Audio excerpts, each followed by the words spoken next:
Did it ever feel like lonely, or did you need to really rely on the people who support you when you're kind of zagging when everyone else is zigging, right? Everyone around you is at a great journalism school. They're, trying to be the next Bob Costas or Nick Wright, talking about basketball and football, and you're doing tennis. How did you kind of stay in it? Yeah, I mean, part of it was again, I was involved in the other stuff, Yeah. and at the more traditional like student media opportunities, I was taking all of those. My tennis thing on the side, I don't think it was difficult to stay the course other than the extra workload I would put on myself and the commitment that it took. That was the hard part. The hard part was on Sunday nights, I was not available because there was a men's final on Sunday and I had to do a podcast. That was the hard part. But it was very clear to me at a certain point like what drove me. This sounds so corny and cheesy. The audience drove me. If nobody was watching, I would have stopped. I will admit that it was not something that. And look, patience is very important on the internet, and I'm not necessarily telling anybody that they should stop doing something if people aren't watching, right? Not what I'm saying.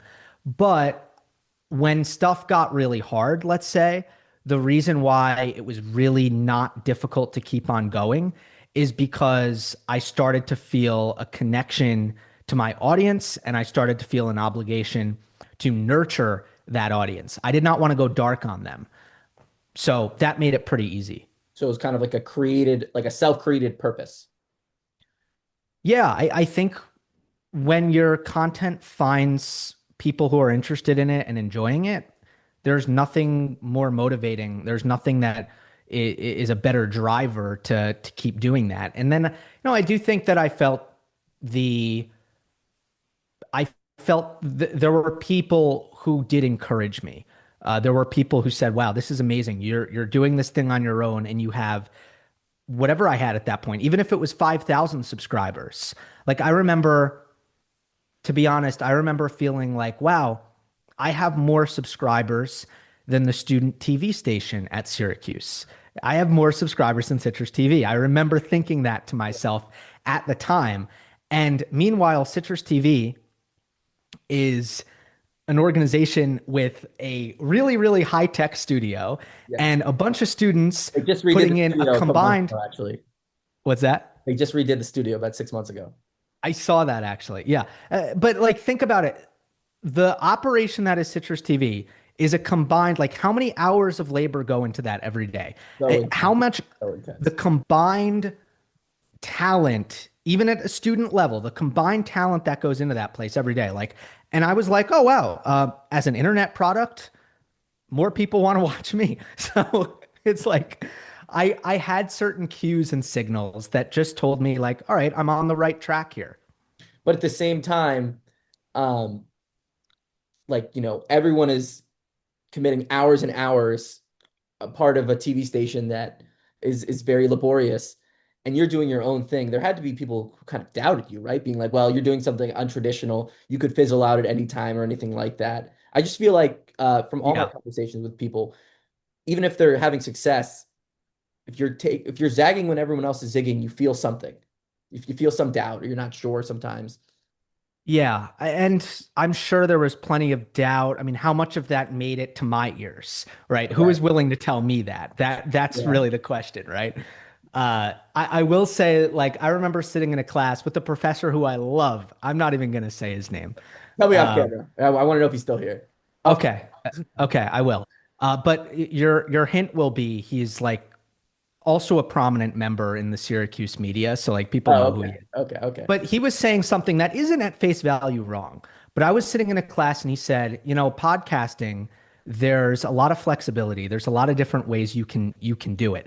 But there's one massive rule here.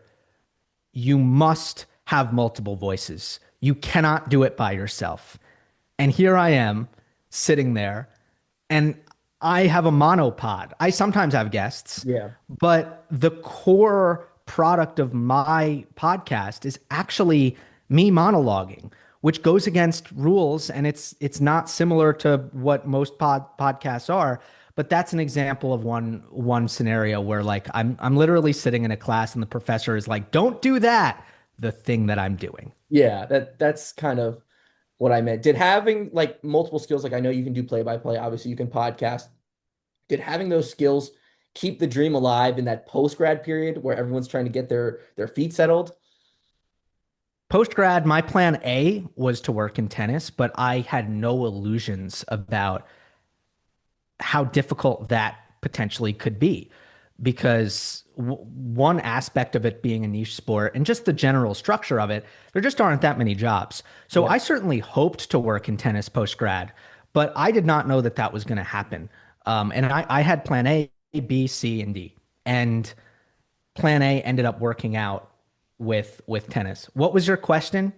Well, I'm saying like you aren't just a podcaster. You can Yeah, analyze things, you can do play by play. A lot of times, and I've heard, Colin and Samir, Colin Samir. Colin and Samir.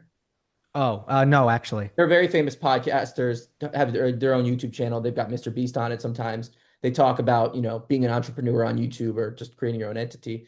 They talk about like the best place to start when you want to be a content creator is to have a job first. So what I'm saying is like Oh, yeah. having the fact that you could call play by play and doing other things help you actually help your podcast. Huge, yeah. And if we can get to some like real world stuff here, it's the piggy bank for my podcast. It's the Yeah. reason why I don't Yeah. need to sweat. Uh, I don't need to pay the bills with my content. And that's pretty crucial because as I don't know, like however you measure the amount of success that I've had, and some might say awesome, some might say okay, like it's all arbitrary. It depends who you're comparing it to. Um, the fact is, it's very difficult, especially in a niche space like tennis. It's really difficult to just do this and have it sustain yourself. So yeah, it's taken the pressure off and it's allowed me to stay the course, keep it up, focus on the quality of the content, make incremental improvements in the podcast and I'd say in air quotes the media company overall with things that I'm doing with it. And it's worked out really well because they feed into each other. Yeah. What I'm doing as a tennis commentator, and in some ways, from a time resource standpoint, they take away from one another. There's no doubt about that. But in so many other ways, they feed into each other and help each other. When I'm doing my content, that means I'm spending time researching tennis, formulating opinions on tennis, looking into stats and all that. These are things that I might be able to use down the road when I'm on the air in a traditional sense. And then vice versa, when I'm calling matches and I'm working with analysts who are really smart, insightful tennis minds, I'm taking things that I can bring over to the other side. So the fact that there's that synergy between both, that is a big help. And then obviously the financial aspect where it's dual income, but let's be honest, one income is more significant than the other, and that's the non-internet side, Yeah. is pretty crucial. And one is probably much more consistent than the other. Well, the internet is consistent, but it's just got a much lower ceiling. Like, especially if you do the breakdown of what are you making for hours spent, hours put in. Like the breakdown for that when it comes to especially if you go lifetime for YouTube, it would be bad. It would frankly be bad.